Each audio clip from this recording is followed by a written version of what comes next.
So you've woken up, you've completed your forecast, you've selected a target. Now what? Well, it's now time to head to your target. Always arrive to your target early. Now, you don't have to arrive several hours early. I like to get there about an hour early myself, at least relative to expected initiation time. That gives you enough time to be able to reanalyze things along the way, keep continually looking at data along the way and at your target. And if you need to adjust, that gives you a little bit of a buffer so that if you have to go, say, 30 miles down the road to a different town or different road intersection, that gives you time to do so before storms fire. I never like to be late when I'm chasing and rushing into the target area, as that can allow you to force your hand and that can allow you to really make some poor decisions, especially navigationally, and it can make for some very difficult chasing, and sometimes you're just playing catch up the rest of the way. So always try to arrive to your target a little bit early, an hour or two at most, maybe head to your target, have lunch, look at some things, look at some data, and then that gives you a little bit of a buffer to adjust if you need to. Now, as far as the data you should be looking at along the way, recall from our last episode that on the day of a chase, observational data is king. On your way down to your target, maybe stop every once in a while, or if you have to go to the bathroom, maybe take 5 minutes and take a look at surface obs, take a look at visible satellite, see if you see any new boundaries, if you see any areas of clearing that have appeared on the surface map, see if you see any shifting in where the boundaries are expected are actually going to be compared to your forecast. Look at where the surface lows are. Look at how moisture is returning compared to how it was expected to. Also, look at the SBC mesoanalysis page. Look for little things like shortwaves, little ripples in the flow in the 700 or 500 millibar map. See if you have any little shortwaves that maybe you didn't see on your forecast analysis, but you see now. Look at things like the surface pattern. Look at things like the upper air pattern. Where's that diffluence aloft going to set up? Look at things like instability. The SPC mesoanalysis page has a lot of different variables covering instability, wind shear. So you can actually look at how those are evolving over time. And just keep an eye on those things. Surface data, visible satellite, mesoanalysis. That's going to be your best bet when out en route to your target and when you're at your target waiting for storm initiation and seeing if you need to adjust. Observed data is always king on chase days. Once you're out heading to your target, the models should go away. You should ignore the models. Do not look at those convectional models. They're really notorious for kind of flip-flopping back and forth from run to run. One run can show a lot of storms in your target area. The next run can take them all away and it can be completely dry. And then the next run can have storms again. The next run after that can be dry once again. They just often don't have a great handle on how things are going in a given environment. So just be aware of that. Always rely on your observational data, as what's actually happening in your target area with the environment is much more important than what the models are estimating is going to happen in the environment. Hey everybody, Trey here. The video that you're watching right now is part of a free course that we offer called Storm Chasing 101. In this course, I cover the basic foundations you need to chase safely and successfully, such as the ingredients for severe weather, how to interpret weather data, how to select a chase target, and much more. I even take you on a step-by-step walkthrough of one of my storm chases. Get instant access to Storm Chasing 101 for free by clicking the link in the description box below. Models, again, are just a best guess, so using the observed data is critically important when you're en route to your target and when you've arrived at your target. That way you can adjust as needed based on what's actually happening. Now, once you're at your target, again, continue to use your observational data and use your eyes. A lot of people forget that. You should be using your eyes. Look at the cloud fields. You should be looking for cumulus clouds, those puffy cauliflower type clouds with vertical development. They should be growing a little bit in the vertical. You should not see a just gray overcast sky.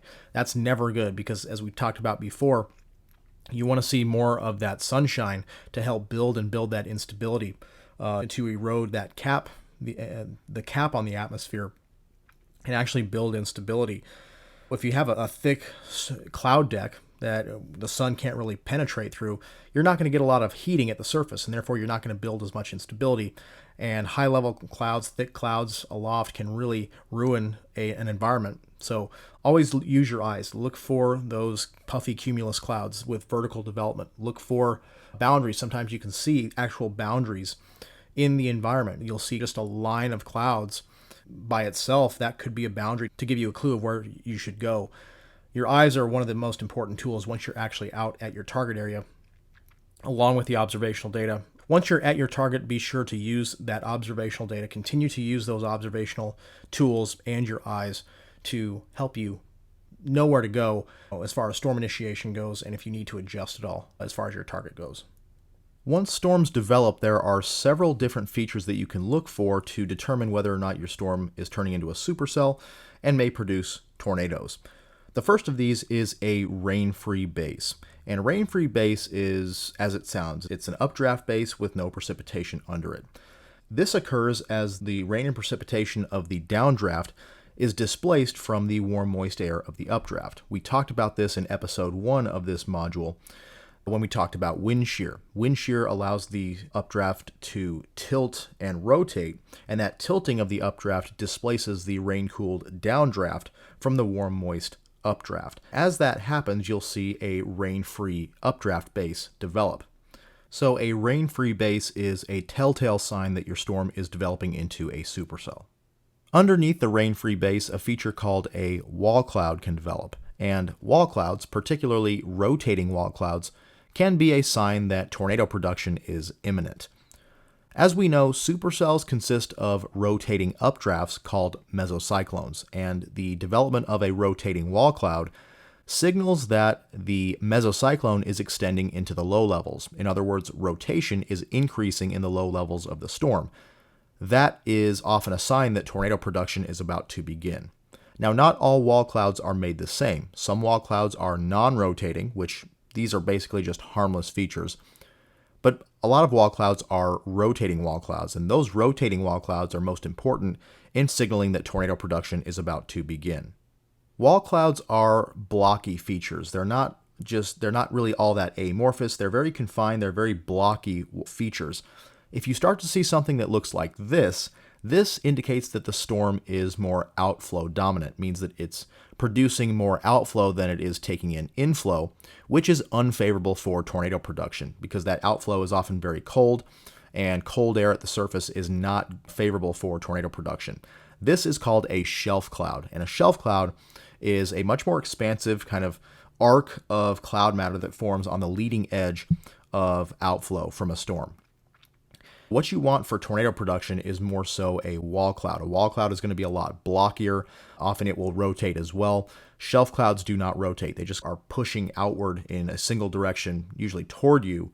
And they are just this long band of clouds that look like a shelf, hence the name, that indicate that the storm is mostly outflow dominant, which again is unfavorable for tornado production. If you start to see this in your storm, a shelf cloud develop, that's not a good sign for future tornado production. But if you have a robust rotating wall cloud, that can be a sign that tornado production is imminent. Another feature of interest is the clear slot, which is evidence that a feature called the rear flank downdraft is wrapping around the mesocyclone. The rear flank downdraft is air aloft that runs into a supercell thunderstorm. The supercell acts as an obstruction. Air can't go through the supercell, so it gets ingested and is forced downward, down toward the ground, and actually wraps around the low-level mesocyclone. And that is found to be a critical process in the initiation of tornado production in supercells. So looking for a clear slot or RFD cut, RFD standing for rear flank downdraft, is an important part in a lot of supercells that can tell you whether or not tornado production may be imminent, just like a wall cloud. So with a rear flank downdraft cut or clear slot, it's usually just a kind of cutout, a little bit of a horseshoe-shaped cutout often, where you'll see sunshine sometimes, but just overall clear air coming through that little opening. It's usually located very near the wall cloud, just often to the west or southwest of the wall cloud or mesocyclone.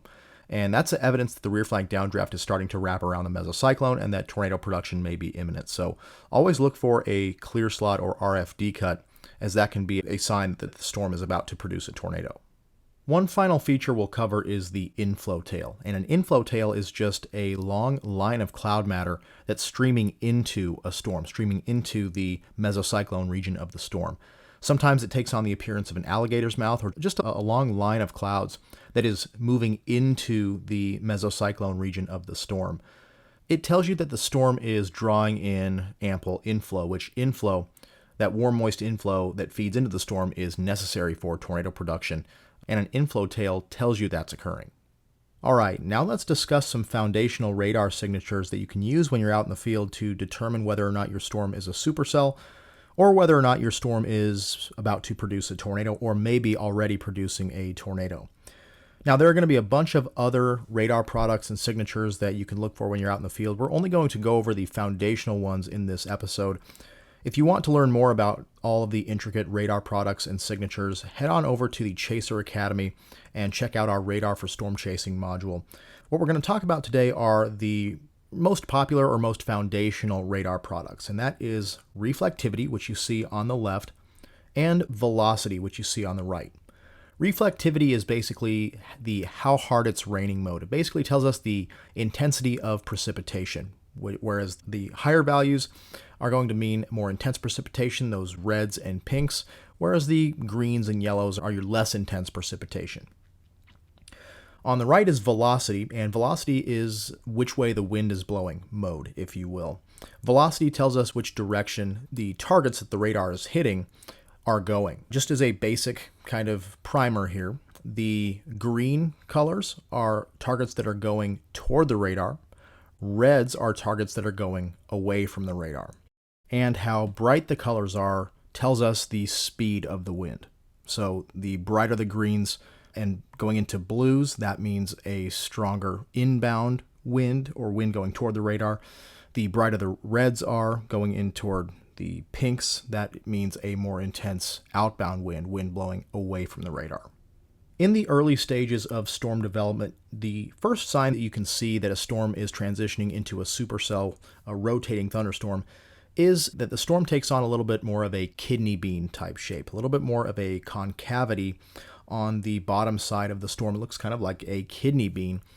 A developing supercell may also take on a flying eagle shape, which is a V shape in the forward flank of the storm's precipitation presentation on radar. This is due to the supercell's updraft being so intense. A supercell's updraft is very, very intense.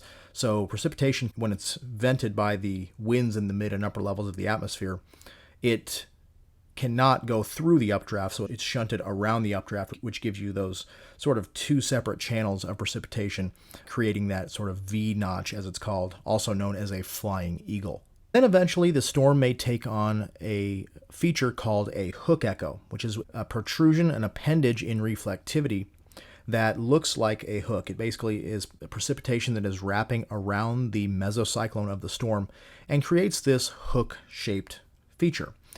Now, this doesn't tell us that a tornado is in progress, but it tells us that the storm is rotating and that low-level rotation may be present and that a tornado could be imminent if the conditions become favorable. So a hook echo is a telltale sign that your storm is a supercell and may be on the way to producing a tornado.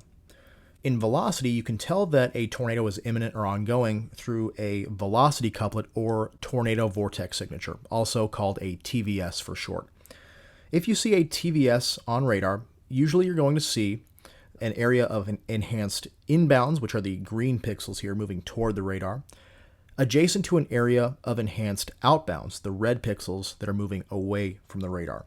When those are positioned next to each other in a very tight configuration, again, tornadoes are not all that large compared to an entire radar domain.